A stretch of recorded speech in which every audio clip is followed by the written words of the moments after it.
But it's the same thing the Russians have been demanding for 4 years. The Russians have conceded nothing. They're not compromising on anything. So I'll read for you the highlights here, the important parts of the 28-point plan.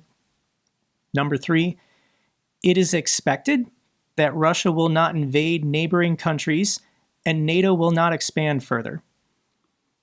How can you have NATO agree to never expand without NATO being involved or consulted? NATO is not part of this peace deal or this 28-point plan, so this is the Russians imposing something on NATO, that you will not allow any new members, which they can't do. All nations have the right to self-determination and free association. Russia can't tell other countries what they can and can't do. They don't seem to understand that. Ukraine will receive reliable security guarantees. Okay, what are they? The 28-point plan doesn't say. It's made up. There are no security guarantees, otherwise they would list them. The size of the Ukrainian armed forces will be limited to 600,000 personnel. That's roughly half of what it is today. This has always been Russia's primary objective: get Ukraine to demobilize, reduce the size of their military, so when Russia wants to resume the war, Ukraine won't be prepared.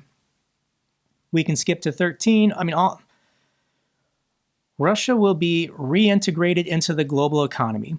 The lifting of sanctions will be discussed and agreed upon in stages and on a case-by-case basis.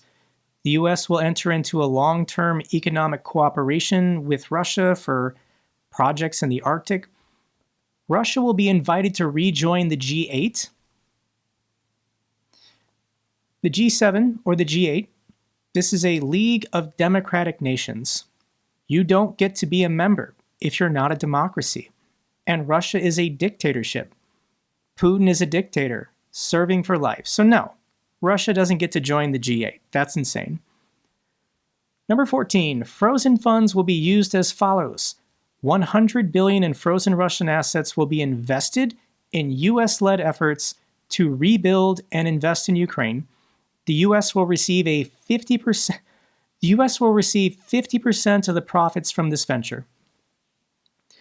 So Russia's frozen assets won't be used entirely to reconstruct and rebuild Ukraine because Donald Trump has to make money.